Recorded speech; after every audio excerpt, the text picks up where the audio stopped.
Welcome back to the Hardware Unboxed News Corner. It's an absolute scorcher here in Melbourne today. We're forecast to reach a maximum temperature of 44 degrees Celsius, so that's 111 Fahrenheit for our American friends. And this studio where I film videos is the only room in my house that doesn't have air conditioning, so it's bloody hot in here right now. So I'm going to keep this one as short as possible. And yeah, let's get right into it. So the main story from this week concerns Nvidia's upcoming line of GeForce GTX Turing graphics cards. Seems like Nvidia is having a hard time keeping this one under wraps. At this point, we've seen some leaked photographs, specifications, pricing, and even launch dates. So at this point, it's pretty safe to say a new mid-range to entry-level line of GPUs is coming from Nvidia pretty soon. So let's take a look at what the leaked information is currently saying. All of these new products fall under GTX Turing branding. So these are graphics cards without the ray tracing and tensor cores found in Nvidia's RTX cards. That seems like a pretty simple and obvious thing to cut when attempting to reduce the price of cards for the budget range. The GTX 1660 Ti is the highest end card, apparently built using 12nm TU116 silicon. So these are not simply rebranded Pascal cards, these are new GPUs, and they are indeed using new silicon that features Nvidia's Turing compute units. Again, this is key to note because for any given number of CUDA cores, a Turing-based GPU delivers more performance than a Pascal-based GPU thanks to its dedicated integer pipeline.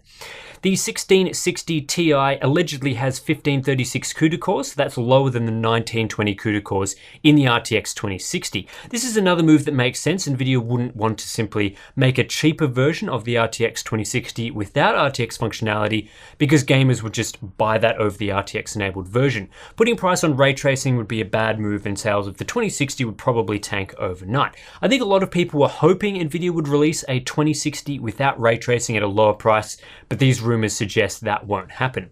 In any case, the GTX 1660 Ti also has 6GB of GDDR6 memory on a 192-bit bus, no word on clock speeds. There is also a GeForce GTX 1660, also using the TU116 GPU, but with a cut down 1280 CUDA cores. The 1660 non-Ti uses GDDR5 memory, either 6GB or 3GB depending on the model. Again, no word on clock speeds for this device.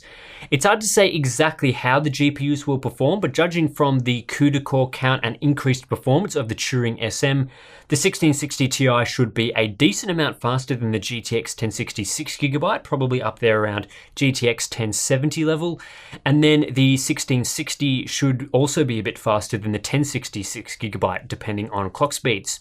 Information from HardOCP suggests the GTX 1660 Ti will launch on February 15th at $279 while the GTX 1660 will come a few weeks later in early March at $229 HardOCP also suggests there is a GTX 1650 on the way in late March for $179, a new card that hasn't been spoken about in detail yet, so we don't know any specifications at this point. While a lot of this information still falls into the rumor category, we have been able to confirm several aspects with our industry sources. The timeline HardOCP is suggesting for the launches is spot on with what we're hearing, with the GTX 1660 Ti to come first in mid-February. The naming scheme as well seems locked in as GTX 1660, which honestly isn't a good name in my opinion, but whatever.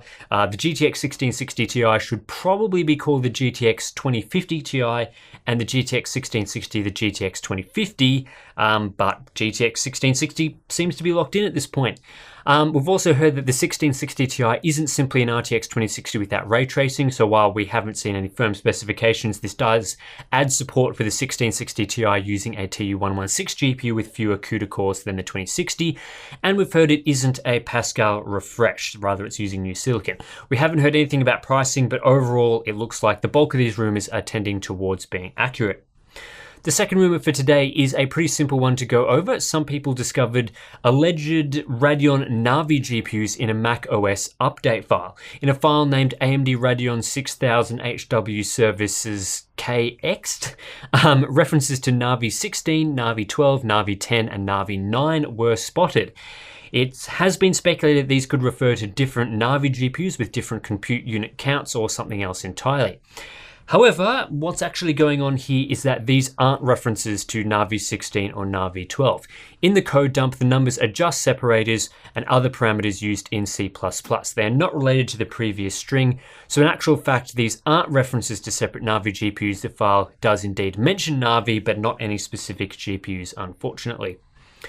Moving on to some non-rumor news, we have the colorful GeForce RTX 2080 Ti Advanced Water-Cooled Board. This is a version of the 2080 Ti being sold without a cooler for those that plan on adding a water block for custom cooling later. For enthusiasts, this is a pretty neat idea. You get a card that ships without a cooler, saving you the hassle of removing the cooler, any risk of damaging the card in the process, and perhaps you'll save a few dollars if the card is cheaper than other models, though right now we don't really know the price. However, selling a card that doesn't work straight out of the box is a pretty bold move. If the card is the cheapest 2080 Ti on the market, for example, this could tempt novice builders into buying it, thinking it will just work as is, and that could end in disaster. Anyway, the PCB used here appears to be the standard Founders Edition design, so it should be compatible with a lot of aftermarket water blocks for the 2080 Ti. It's a fairly standard looking 2080 Ti, just without the cooler attached. A niche product for sure, but something that may tempt some builders. AnandTech have reviewed the first double-height DDR4 modules on the market. These new modules provide 32GB of DDR4 on a single stick, achieving this through basically just adding more DRAM dies onto the one board. To fit in all these extra dies, the height of the modules has to be increased, hence the name double height. The benefit to these modules is, of course, increased memory density. In particular, systems that have only 2 DIMM slots have the ability to now support 64GB of RAM through 2 32GB sticks, rather than the old limit of 32GB through 2 16GB sticks. However, there are a few catches. The memory has to be qualified for motherboards on a per board basis, so they won't just work with every board. Currently, they only work with 3 ASUS ROG boards. The extra height can also cause issues for some coolers, particularly air coolers that expand out over the memory slots, so liquid cooling is recommended here. The good news is AnandTech found no performance differences from the new module design, and power consumption per gigabyte was in line with other sticks. Naturally, each stick consumes more power in general, as there are double the components, but there were no real differences between using these sticks compared to 2 16GB sticks, for example. Pricing for 2 times 32GB kits are expected to be roughly in line with 4 times 16GB kits. So yeah, no real premium for those 32GB modules. Samsung has launched a new SSD, the 970 EVO Plus. Like the existing 970 EVO, this is a PCIe NVMe SSD in an M.2 form factor using Samsung's TLC NAND. The difference between the 970 EVO and 970 EVO Plus is the amount of layers for the TLC NAND. The older EVO uses 4th gen VNAND with 64 layers, while the new EVO Plus is using 5th gen stuff with 96 layers. There have also been some controller upgrades. These drives come in at essentially the same price as the 970 EVO they replace, $90 for the 250GB model, $130 for the 500GB, and $250 for 1TB. The 970 EVO Plus is also slightly faster across the board from the reviews I've looked at, so it's basically a minor upgrade in performance for the same price, and it's still one of the fastest consumer NVMe drives on the market. In other Samsung-related news, the company will begin mass-producing a 15.6-inch 4K OLED display for laptops next month. At CES, we did hear from a number of vendors that were planning to release 15-inch laptops with OLED displays, and I suspect most of those will be using this very Samsung OLED panel when it's ready later in the year. For specs, we're looking at a 4K resolution up to 600 nits of brightness, a 120,000 to 1 contrast ratio, 100% DCI-P3 coverage, and display HDR True Black certification. There's no word on refresh rate, but I'd expect 60 Hz here. There's no doubting that OLED is a very attractive display technology thanks to its excellent color reproduction, black levels, viewing angles, and overall size, allowing for slimmer bezels and thinner devices. The main concern for using OLEDs as monitors is burn-in, so it'll be interesting to see how this panel copes with that lingering issue of OLEDs. Final topic for this week, we have the ASRock Radeon 7 Phantom Gaming, which looks, well, exactly the same as AMD's reference design, except with a few ASRock stickers on the fans. So yeah, seems like this is what board partners will be doing for their Radeon 7 offerings. I wouldn't be expecting any custom designs. And who knows, maybe AMD's new triple fan cooler doesn't need replacing with something better anyway.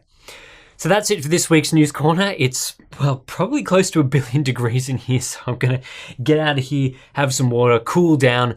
The good news is my office where I edit this video has aircon, so I won't be sweating in there as much. As always, you can subscribe to get News Corner in your inbox, usually every Friday. Consider supporting us on Patreon to get access to our awesome Discord community, and I'll catch you in the next one.